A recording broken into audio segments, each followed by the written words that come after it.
Amazing, Terence. I mean, I've learned so much and you've broken it down, so well for us. So, I mean, as you say, you've got all this data being generated in every single field as things Yeah. become more digitized.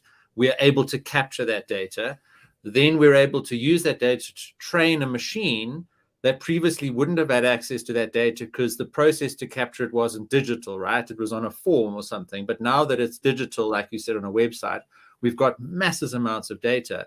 Machine learning, as you say, teaches the machine using that data, which then becomes intelligent because it can recognize patterns based on the history and the data that you've given it to learn from.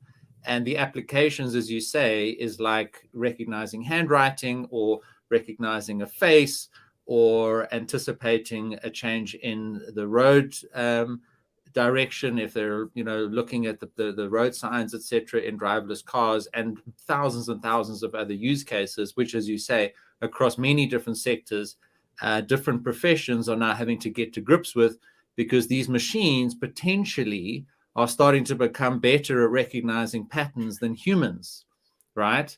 And I guess, I mean, just from the amateur reading that I've done, the machines are very good at sort of the narrow artificial intelligence where they're very good at a specific task.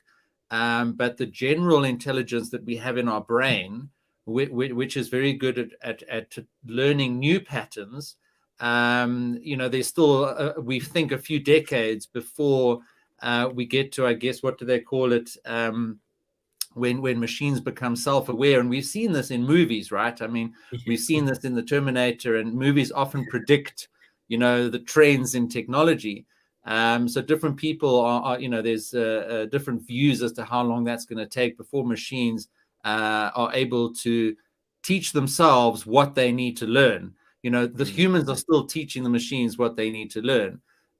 So I guess there's a bit of science fiction and fantasy there, and doomsday theory that we can get into. But I guess that sort of way of thinking about it is very useful. And again, very importantly, as people listen to this webinar and in our student success coach community are trying to get going in their careers as an engineer, as a doctor, as anything that they're doing, data covers all of that, and the role of machines in all of those careers, and the future role of those machines in those careers, and how disruptive they're going to be, is critical for everybody to start to get a basic level of understanding. And I think that's something that Regenesis as a business school really tries to help people with through your courses and training and programs. Yeah, no, exactly. I mean, even within data science, you can say that you should have a very general knowledge of AI, ML, and so the artificial intelligence, the machine learning, and data science. You should have a general knowledge of what they are and what they do, because, as you say, they're disrupting business. They're making certain processes so much quicker and so much easier. Imagine having to filter through thousands and thousands of data entries by yourself, and trying to figure it out. So that's why we have a sister, well, it's a child company within Regenesis called Digital Regenesis, and they are aiming to help people to understand these topics with we have the Python coding, which is actually one of the coding languages that is used most frequently with AI, so artificial intelligence, machine learning, and data science. Mostly because, as I said, these three fields are very closely related. We could say that AI would be kind of the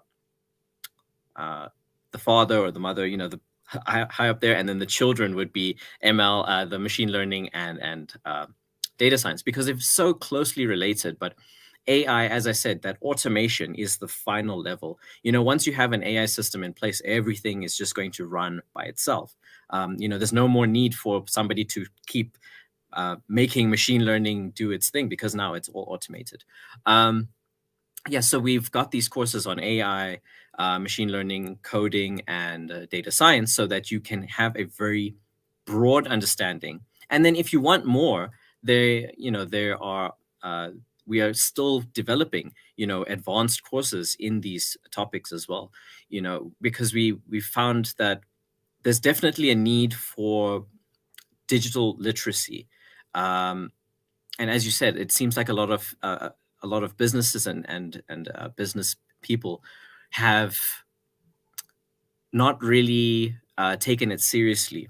Especially here in South Africa, it's not really taken seriously as a up and coming thing. But if you look at if you look at Amazon and Google and those companies, a lot of their processes are automated, and it frees up time for their employees to have that mental well-being as well. They take care of their people because a lot of the system the processes are automated. So the digital transformation isn't just one-sided in terms of making the businesses function better. You're also helping your employees function better as well. So there's multiple perspectives and facets to it that we could also get into. And as you said, the AI self-awareness is, I would say, it's very, very far away from us.